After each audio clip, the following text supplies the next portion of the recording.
আসসালামু আলাইকুম প্রিয় দর্শক। হাসনাত আব্দুল্লাহর একটি বিষয় নিয়ে কথা বলব, যিনি সম্প্রতি বসুন্ধরার ব্যাপারে অনেকগুলো কথা বলেছেন যে, বসুন্ধরার কাছে রাজনৈতিক বন্ধক দেননি বা বর্গা দেননি। আমাদের রাজনীতি কোনো ব্যবসায়ীর কাছে বন্ধক দেইনি। আমরা জনগণ থেকে অর্থ সংগ্রহ করব। জনগণ থেকে যতটা পারি ৳১০, ৳২০, ৳১০০ এভাবে সংগ্রহ করে রাজনীতি করব। তো ১ম দিকের কথা যদি আমরা আসি ৫ই আগস্টের পরে যে উনাদের যে তরতর করে পরিবর্তন হওয়া, উনাদের চাল-চলন, গাড়ি একেকটার পর একেকটা গাড়ি মানে বেশ কয়টি গাড়ি উনারা একসাথে ইউজ করেন এমনটাও উনারা বলেছেন এবং যে চাকচিক্যের জীবন সেটা আসলে উনারা কিভাবে পেয়েছেন? তখন কি জনগণ উনাদেরকে দিয়েছিলেন ৳৫, ৳১০ করে? মানে সে অর্থ সংগ্রহের বিষয়টা আমাদের আসলে মানে অজানা রয়ে গেছে। জনগণ দিয়েছেন নাকি কোনো গ্রুপ অফ কোম্পানি থেকে নিজেদেরকে বর্গা দিয়েছিলেন। এখন সেই কথাটাই আসলে স্পষ্টভাবে বের হয়ে গেল। বর্গা কখন শব্দটা ব্যবহার হয়? যখন আমি আপনার থেকে কিছু নিবো কিছুর বিনিময়ে। তো উনারা হয়তো অর্থটা নিয়েছেন। আ যেটা আমি হয়তো বলছি এখানে যে হয়তো অর্থ নিয়েছেন কিন্তু বর্গা দেননি। হুম? আ এটা কোনো কিছুর বিনিময়ে অর্থটা নেননি। এটা বলার কারণ হচ্ছে যে আপনার নিশ্চয়ই মনে আছে উনার যে আত্মপ্রকাশের অনুষ্ঠান, সেই অনুষ্ঠানে খরচটা কোথা থেকে এসেছে এটা নিয়ে কথা উঠেছিল এবং উনারা যে রাজকীয় ইফতার পার্টি করেছেন সেটা নিয়েও প্রশ্ন উঠেছিল সেই অর্থ ব্যয়টা কে দিয়েছে? তখনও অনেকেই বলেছে যে বসুন্ধরা থেকেই উনারা অর্থটা নিয়েছেন।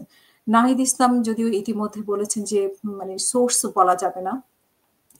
আবার এমন কি হতে পারে যে উনারা আসলে ৫ই আগস্টের পরে সবাই জমিদারের মানে নাতি-পুতি বা জমিদারের ছেলে-পেলে হয়ে গেছেন। এরকম ব্যাপারটা হতে পারে কিনা? আমি আরেকটি বিষয় যেটা বলতে চাই যে বসুন্ধরার বিষয়ে আমরা কিন্তু সবাই জানি। তো ১১ মাস কেন বসুন্ধরাকে ওনাদের ভূমি খেকো মনে হচ্ছে, মাফিয়া মনে হচ্ছে এবং আ হাসিনার দোসর মনে হচ্ছে। এই ১১ মাসে কি বসুন্ধরা এমন কি কাজ করেছে যে তা দিয়ে তাদের ব্যাপারে আ মুখ বন্ধ রেখেছে? সেটা স্বাভাবিকভাবে আসলে আমার প্রশ্ন। আমার জানার বিষয়গুলো আমি আপনাদের সামনে তুলে ধরছি। তো আমি আসলে এনসিপির কাছে এই বিষয়গুলো যদি এনসিপি কেউ আমার কথাগুলো শুনেন বা দর্শকরা আপনারাও এগুলোর উত্তর দিতে পারেন। আমার কাছে মানে আমার কয়টি বিষয়ে প্রশ্ন যে ৫ই আগস্টের পরে উনারা কি বর্গা দেননি কোনো কোম্পানির কাছে বা কোনো গ্রুপ অফ কোম্পানির কাছে উনারা বর্গা যাননি। তাহলে এত টাকা উনারা কিভাবে পেলেন টাকার উৎস? এবং উনাদের যে রাজকীয় অফিস সেটা নিয়েও অনেক কথা হয় যে সেটা উনারা কিভাবে পেয়েছেন সেটাও স্পষ্ট না। এবং উনারা যদি উনাদের বিষয়গুলো, আর্থিক বিষয়গুলো স্পষ্ট করতেন এবং জনগণ থেকে উনারা যে টাকাটা নিবেন বলছেন যে ৳৫, ৳১০ ৫ই আগস্টের পরে এমন কি কোনো ব্যবস্থা হয়েছে যার জন্য উনাদেরকে অনেক টাকা দিয়েছে মানুষ এবং এইভাবে লাইফ লিড করার সুযোগ পেয়েছে? সেই বিষয়গুলো আসলে আমার কাছে বোধগম্য নয়। আমি এগুলো দর্শক আপনাদের থেকেও জানতে চাই। আর বসুন্ধরার ব্যাপারে আমরা জানি যে বসুন্ধরা কিভাবে নির্লজ্জভাবে আওয়ামী লীগকে সাপোর্ট করেছে। ইভেন একদিন আগেও বলেছে যে মৃত্যুর পরেও শেখ হাসিনার সাথে থাকবে। তো এই ১১ মাস বসুন্ধরা হাসিনার দোষও ছিল না।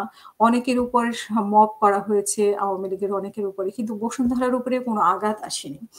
হঠাৎ করে বসুন্ধরার সাথে কি এমন সমস্যা হলো? নাকি লেনদেনে কোনো বিষয় হলো? নাকি আরো অর্থের দরকার? এই প্রশ্নগুলো আসলে আমার আপনাদের কাছে। আমি জানতে চাই, আমি বুঝতে চাই। আমি চাই যে আসলেই এনসিপি তরুণদের দল। তরুণরা অনেক সৎ হয় এবং তরুণরা বাংলাদেশের রাজনৈতিক হাল ধরুক সেটা চাই। কিন্তু তরুণদের সততার উম রাজনৈতিক মানে বিশ্বাস এবং তরুণদের যে বিশেষ করে সততা, পরিশ্রম এগুলো যাতে কাজে লেগে বাংলাদেশ একটা জায়গায় পৌঁছায় সেটা আমিও কামনা করি।